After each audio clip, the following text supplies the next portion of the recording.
I'm just speculating, not his art. First of all, crackheads can't spend that much time putting all those little dots in a row. It would take a long time to do this. But it does look like professional. To do this. But it does look like professional level art, would you say? Oh, yeah.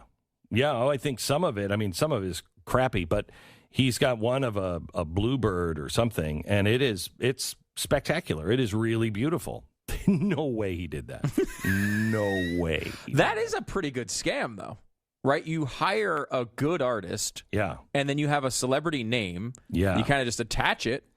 Yeah, and then that would be what I like to call unethical. And I know Hunter's very concerned about his ethical art production. Yeah, well, if you're saying this is better than his usual scams, like I can't speak any Ukrainian, but I'm going to be on the board of directors and I have no experience in oil and gas, but that's what I'm going to be speaking about in English. Yeah. It's better than impregnating random strippers all throughout the southeast of the country. Yeah, he's just seeing the little bits of him. He just seems like an artist at heart, doesn't he? He does. He does. He does. Well, I mean, look, there are crazy. Artists are known to be nuts. Yes. Yes. Now, this doesn't explain any of his previous corruption, but what if these are his? Would you give him credit? Would you buy one? No, I would not buy one. But if you could show me that he actually did these, I would have to say, based on just this one painting of the bird, I'd have to say, good job. Really nice. Nice. Some of his others, I think, are crap. I don't like them. But none of them look like... Crap. Nice. Nice. 2 of them are nice out of the 5 that I've seen. I will say, like, if I tried to have an art show, it would be terrible, right? Terrible. And what I expected like Hunter Biden, his efforts to actually be, I kind of expected them to look amateurish. And those, I mean, I'm not a big... I am not some the 100th. Some of them look amateurish. They do. Amateurish. This does not. The birds do not. But that makes me think maybe they're real. Like maybe he had a couple of bad ones and a couple of good ones, and maybe, you know, it's still a scam. Oh, it's definitely a scam. Yeah, I don't think it's there's still any... a scam. Allegedly, art is just the easiest way to launder money. It is. It's all incredible. It's all in the eye of the beholder. What is it worth? Whatever somebody will pay for it. So, I mean, did you hear about the artist in, where was it, Denmark, that sold, they said, do anything, we just want it to make a statement to a gallery, and I don't know how many millions he sold his commission for, but he delivered 2 paintings exactly as the contract required, and very controversial. They were blank canvases. It was called Take the Money and Run, I believe. Yes. Was actually the name of the painting. Yeah. Which is, he did the job, I guess, right? Right. That's he art. did the job. That's art. Mm-hmm. Now, what are you going to do? That's art. That's I think art. What they were going to do is to make sure he gave the money back. I'm sure they are. But, you want to launder money, that would be the way to do it. You want to get money for your dad or for you, just have somebody paint some paintings for you. I mean, if he did them, I stand corrected and willing to say he's a great artist, at least based on these 2. I don't think so. Money laundering scheme. This is the Glenn Beck Program. States government is sending the people a very clear message. Don't get out of line. Don't protest. Don't come to our school board meetings and speak your mind. You play by our rules or we'll get you. Now they are going to use the FBI to go after parents because parents are being terroristic. Oh my gosh. Wow, do we need to stand up? I want to go through this story with somebody who's been fighting this for a very, very long time. In fact, she's the one that got her Supreme Court case and paved the way for a ruling that freed all public sector employees from forced unionism. They're working hard to reverse that. She's also the author of Standing Up to Goliath. She's been fighting this forever.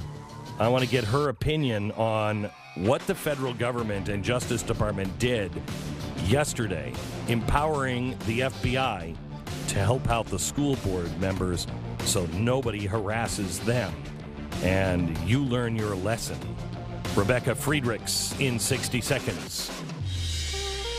Of Kids and Country and the author of Standing Up to Goliath. Welcome back to the program, Rebecca Friedrichs. How are you, Rebecca? Hey, it's great to be here. Excuse my scratchy throat. Yeah, no, not a problem. So this is the craziest story I have heard. The NSBA, which you're going to have to explain to me, I know they represent the school boards, but are they kind of like a union? But the NSBA has asked Joe Biden for protection for the school boards from the FBI. And he gave it to them yesterday. Mm-hmm. Tell me about this. Well, this is absolutely disgusting. It's an attack on our constitutional freedoms, and it's the government weaponizing itself against taxpayers, against parents who are trying to protect their children. So I'll answer your first question. The National School Boards Association is a union. It's a union for school board members, and the NSBA claims to represent 90,000 school board members, but that's not true. Many board members are coerced into joining this union, and some school districts even pay the fees for membership with our tax dollars. So these school board members are just kind of stuck in there. Every school board member I know who's ever attended an NSBA meeting has been shocked by the leftist agenda that's being pushed. It's exactly that of the teachers' unions. So the teachers' unions and all their pals in the Administrators Association, School Board Association, Library Association, even the PTA, they're all pushing this same radical agenda. And it's no surprise to me at all that the Biden administration is doing the bidding of these unions, because these unions give multiple millions and billions to the candidates who will do their bidding. So that's what's going on here, and America needs to wake up. We're in the middle of a communist takeover in this country, and the unions are the ones behind it. They're the ones funding it and pushing it, and using our, elected officials to get this done. That's quite a statement, but I agree with you. We are in the midst. I think we are in a revolution. One side is aware of it, and the other side wants to just keep their head buried in the sand.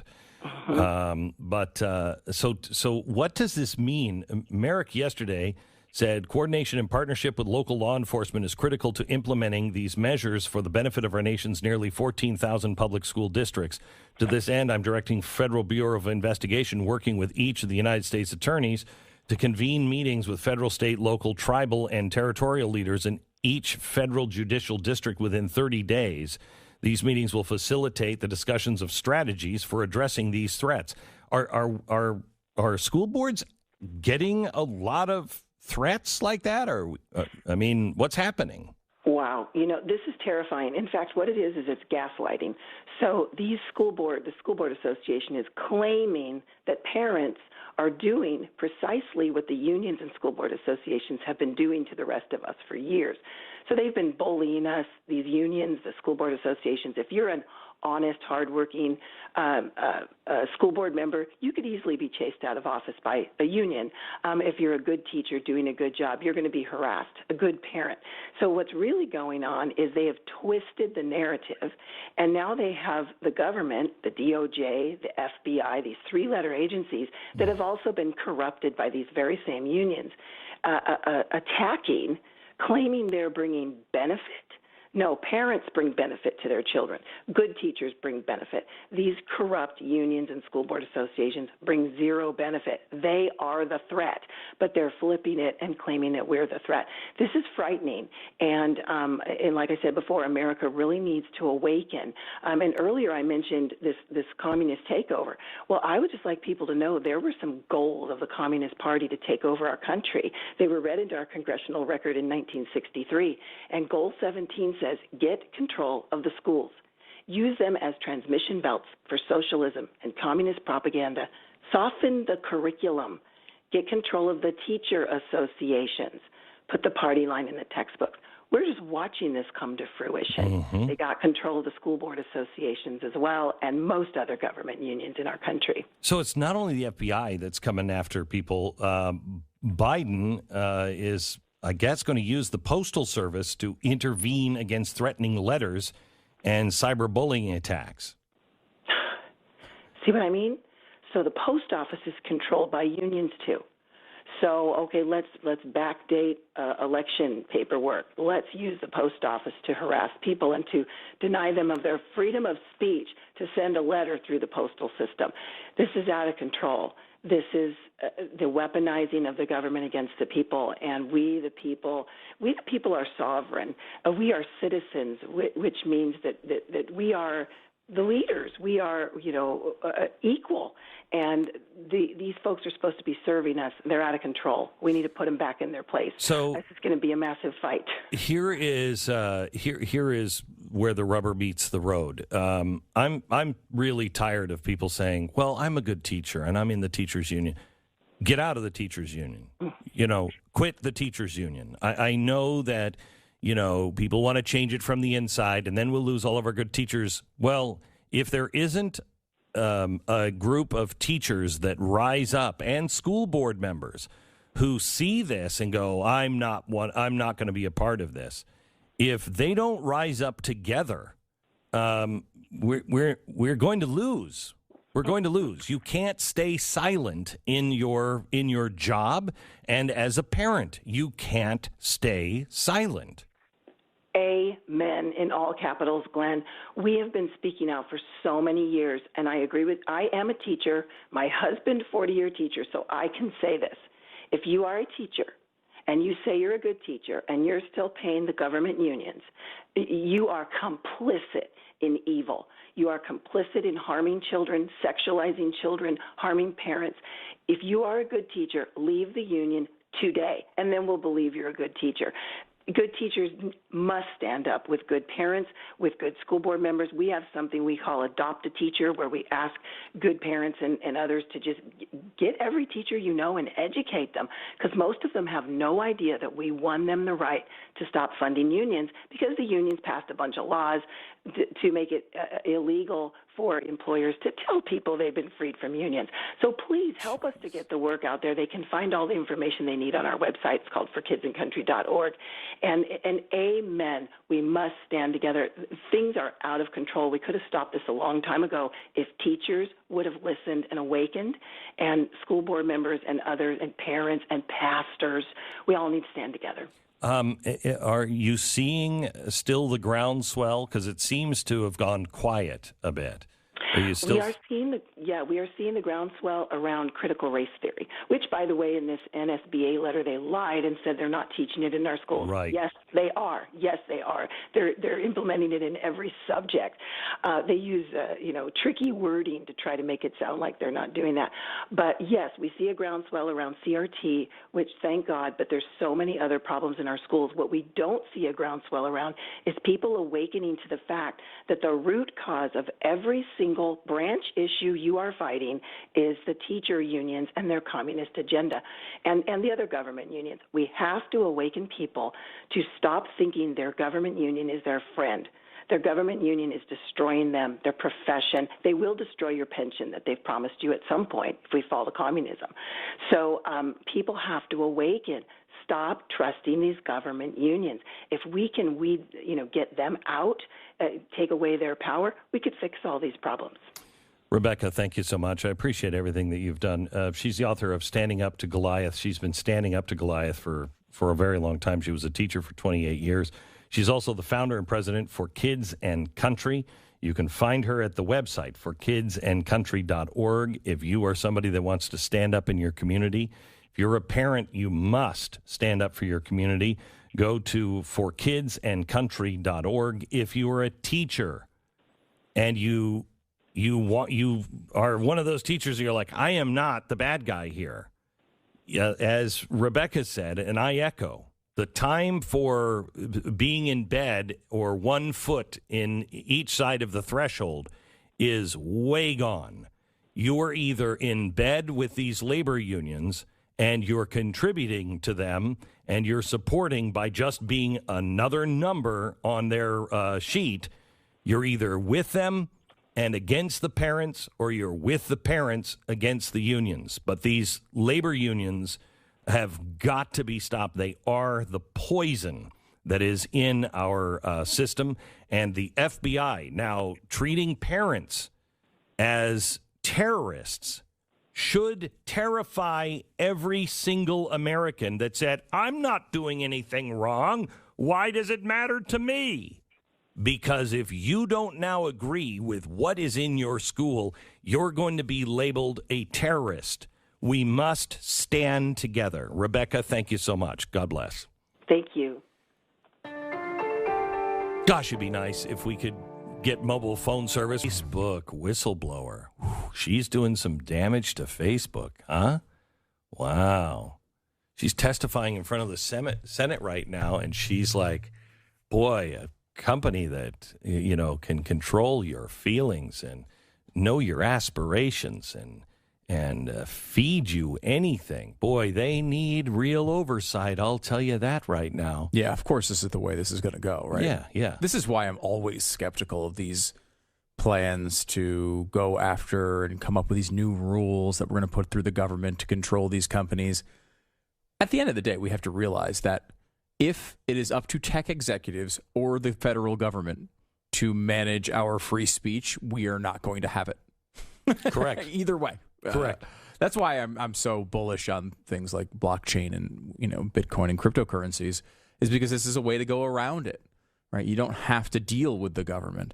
They can't get rid of it, and that's why they don't want it. That's why China's out. Yeah, we're in that race right now between DC trying to throttle all of this stuff from happening, and it exploding into such huge portions of the economy that it can't be shut down.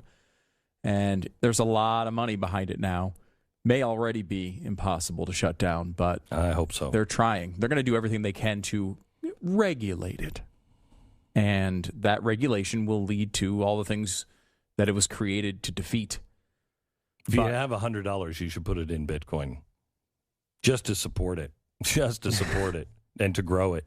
It's doing very well. It's back over 50,000, by the way. I don't know. Is it really? Yeah. So, gosh, it just keeps going. I mean, China has about 20% of the world's population, and they just banned all transactions in the country, and it's up. Well, but it's like a Swiss bank account. You know what I mean? If you are worried that think like a German, you're worried that the government is coming for your stuff, go to a neutral country and put your stuff in that bank. And that's what people did during World War II. That's kind of what's happening with Bitcoin. Part of it is the next generation. This is the next generation's gold. I don't know how it works out compared to gold because it's physical, but I don't know. But this is what people, instead of putting it into gold, people have been putting it into Bitcoin. And they're hoping, because you can actually trade with Bitcoin, that it'll somehow or another miss all of these governments. But I'm telling you, look at what they're doing. The Postal Service is going to be a bank? Excuse me? The Postal Service? They do everything else so well. I don't right. I want their banking system. Yeah. Good heavens. Yeah. With all the stuff that is coming with our financial world, for the first time in your life, you kind of go, Switzerland is so far away. You have online banking? I mean, really? What do you do? What do you do if you don't trust the financial system of your own country? I'd love to hear from people who have relatives in Venezuela. I'd like to know, anybody who made it, 70% are eating their dogs or on extreme poverty. That means 30% of the country is left that has something. What? They're doing. How are they doing it? Lots of cryptocurrency in Venezuela. Lots of use there. It's the way to do it, right? It's the way to get around it, and it's the way to avoid the government, and it's why, of course, that they're coming after it. And it's interesting that they're coming after these stable coins first. I don't know if anyone knows about these, but basically it's basically a substitute for a dollar, right? In a way, right? It's a cryptocurrency that stays equal to a dollar, right? So you can put it into USDC or Tether or one of these others, and they'll stay right there. And the idea is it's hard to get in and out of from fiat currency to cryptocurrency. So this is like a bridge. You can trade around, and you can keep it stable to the value of the dollar if that's what you want to do with it. It's easier to transact in. There's lots of reasons why people like them. But that's the first thing they're going after. The first thing, and you think, what are stable coins? Why would anyone, they're not like the most popular. It harder. They want to make it harder, and they want to stop people from taking their money out of the banks and putting them into stable coins where they can earn 4, 5, 6, 8% in interest when they're getting 0.01% from their banks. And they're worried they're going to cause... It's one thing, cause a run on the banks. It's one thing to go into a Bitcoin or one of these other cryptocurrencies where you might see a lot of upside, but you might see downside, and you're worried about the stability of it. Mm-hmm. With these stable coins, they're stable. There's really, always some risk there, but that's what they're trying to stop right now. It's really remarkable that they actually think of themselves as progressives while they're trying to shut down any kind of new technology or new way of thinking. I mean, they just shut it down left and right. You want freedom? Okay, Bitcoin is the answer. You want stability? Okay, government, you should buy into some Bitcoin. This is the Glenn Beck Program. Imagine if we would have had that, if we would have bought that 10 years ago. Somebody in the government was like, we're going to put $1 million into it. Imagine we'd have our debt paid for by now. Built Bar. Wait a minute. What do you mean it's too much of a hassle? And they ended up saying, okay, if you want us to go through this, it's going to be $76,000. Right. Okay. Mm-hmm. Totally fair amount. Correct. And then wanted to ask for the curriculum to see if CRT was in the curriculum. And the school was like, no, it's too much. It's too much of a hassle. She's like, well, wait a minute. What do you mean it's too much of a hassle? And they ended up saying, okay, if you want us to go through this, it's going to be $76,000. Right. Okay. Mm-hmm. Totally fair amount. Correct. And then they sued her to stop her intimidation. Now, yesterday, the FBI has announced that they're going to target parents for harassment and intimidation. The FBI is going to do this based on what happens at your local school board meetings. Wow. So I wanted to get her on the phone. Her name is Nicole Salas. And Nicole? Yes, hi, Glenn. I asked my staff this morning, I said, what is Nicole saying about this? And they said, well, she's responded in 2 words. And those 2 words are? Arrest me. Now, I've talked to you before. You're not some radical. This is out of the usual for you, right? You're not somebody that's always protesting and everything else. No, I don't think I've ever done a protest. I'm a stay-at-home mom. I wanted to know what my kid was learning.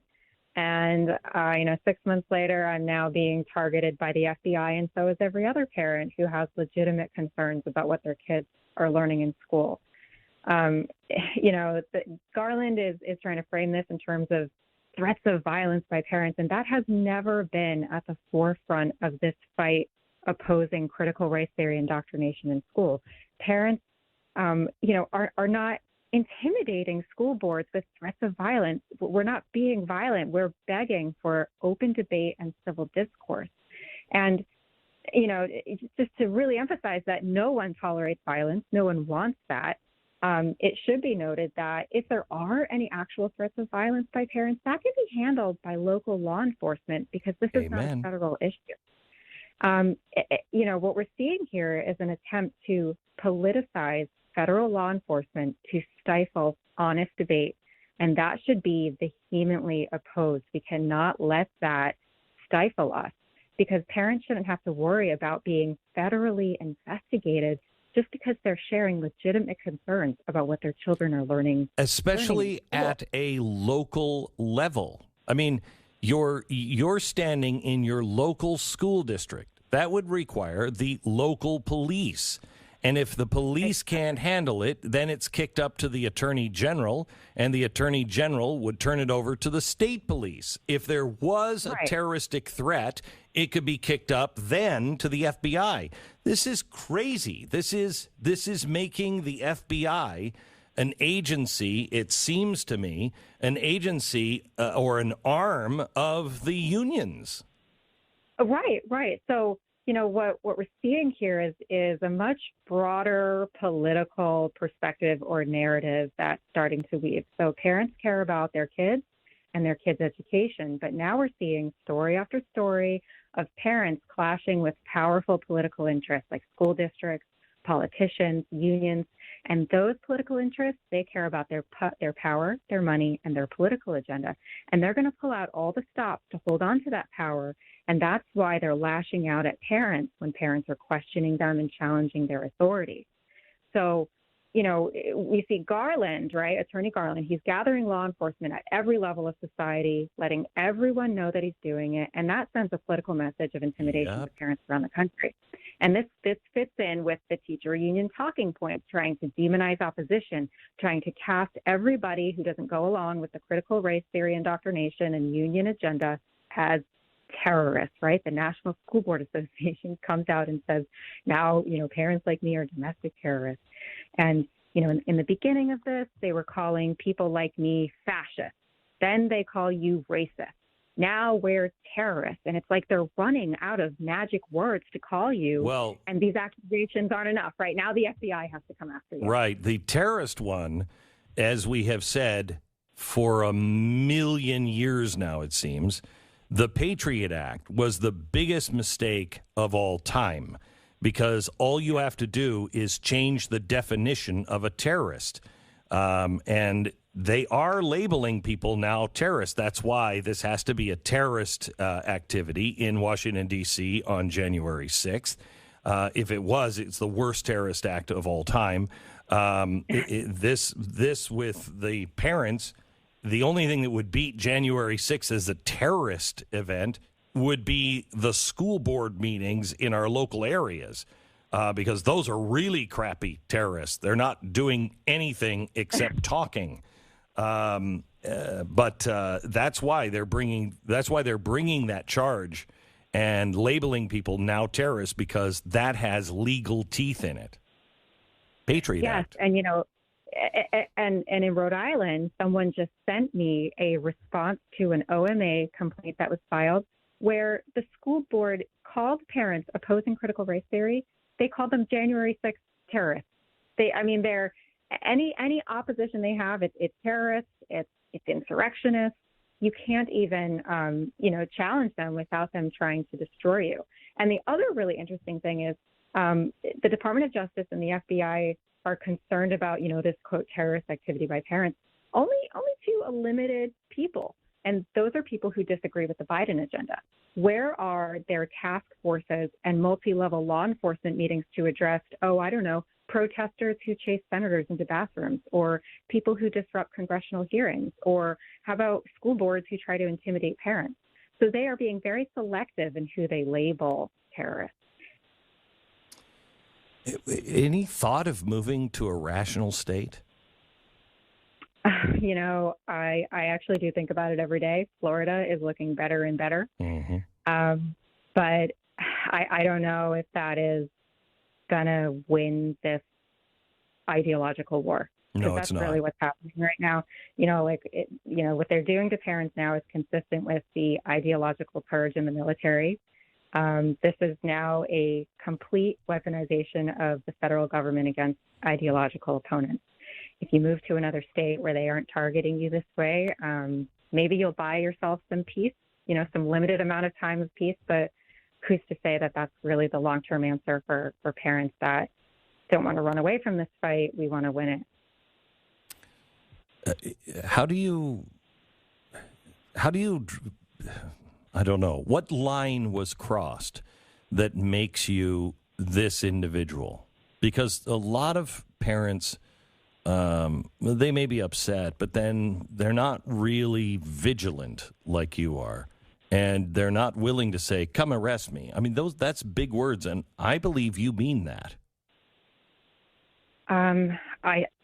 I really don't know. I think that parents need to tap into the fighter in them. Everyone has a fighter in them when it comes to their kids.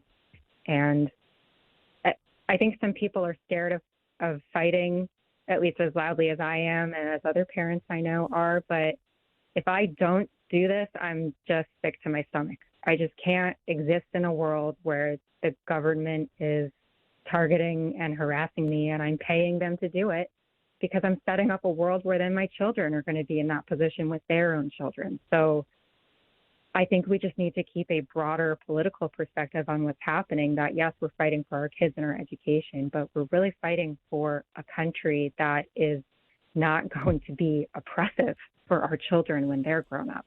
What do you say to the parents that have kids in school and their kids are saying, please, Mom and Dad, please don't do this. I'm going to get hammered in school. You fight back every time they're hammered in school. No one is coming out of this unscathed. I can't make any promises that your kids aren't going to be affected, but I can promise that if you do nothing, and if you do nothing because, your kids they don't want to be affected by this, and of course we don't want them affected by this. We want to shield them, but if you do nothing, it's going to be worse than if you did something. So we're not coming out of this unscathed. The worst thing you can do is nothing. The best thing you can do is protect your kids every step of that way. And every time you hear that your kid is being targeted, you respond to that too. Don't stick your head in the sand. I really admire you. I think you are a great mom and a great American, and we'll continue to pray for you. And God bless. God bless. Thank you so much. Thank you, Glenn. You bet. There are very few people that are that brave. Nicole Solis, she is fighting for her children in Rhode Island. You can follow her on Twitter, Nicoletta 0602, or you can help her in her battle at goldwaterinstitute.org, goldwaterinstitute.org. All right, let me tell you about Real Q Nearly Enough. 10 years ago, I suggested that we start Mercury One. And Mercury One was going to be something that would make us more independent and make sure that we were still feeling charitable to all of our fellow citizens. If there was a disaster, we would be there. And we would not be looking to some federal agency, even Mercury One, that we would unite under local people and find the local people that are actually making a difference and support them. That's what we've done. Then I told you that we wanted to begin a vault, a museum, if you will. And in the 10 years that we have been putting this together at Mercury One, we now have the largest collection of Jamestown and Pilgrim documents and artifacts in the world. We have the third largest collection of American founding documents, and we're only surpassed by the National Archives and the Library of Congress. And we have things that you've never seen before. And we are now building a way for you to be able to share these things with your kids. We're currently digitizing everything as fast as we possibly can. I started the Nazarene Fund, and you know how that has gone, not only in Syria, but also here with Afghanistan. I'm going to give you an update on that at our next big event for Mercury One, where I'm going to give you a new plan, the power of one, and ask you to do certain things. And I invite you to be there. Go to mercury1.org or m1nextchapter.org or .com and get your tickets. It's this Saturday night here in the Dallas-Fort Worth area, and I would love to have you there. David Barton is going to be there along with Tim Barton, who's going to be talking about history, showing you things you've never seen before. We have a couple of really great musical groups that are going to just kind of party after all the work is done. Danny Gorky and Colton Dixon are going to be performing live. This is part of their concert tours, and we would love to see you there. Again, it's the Power of One. It happens this Saturday night, mercury1.org or m1nextchapter.com. I've been working on this plan and this speech for several weeks now, probably 5 weeks. The only other thing I've worked on this long, I think, has been in Jerusalem. This is a really important event, and we would love to have you there. All of the proceeds go to benefit Mercury One so we can keep our lights on. This is our yearly event. Make sure you join us if you can this Saturday night, mercury1.org or m1nextchapter.com. So you're going to work on the speech all the way up to the event, and then how long before the event will you rip it up and just completely do something different? What's your plan on that? That's when you write it. That's when you write it too. You constantly write your own speeches and then get up to the podium and be like, you know what? I don't know. I'm just gonna talk to you from the heart. And then you get that's when you know it's like Fidel Castro length speech is coming. So run for the doors right then. I don't care how much you donated. Get out of that building. Well, I think you're going to enjoy this Saturday night. Make sure you join us. Mercury1.org or m1nextchapter.com. We'll see you there Saturday night.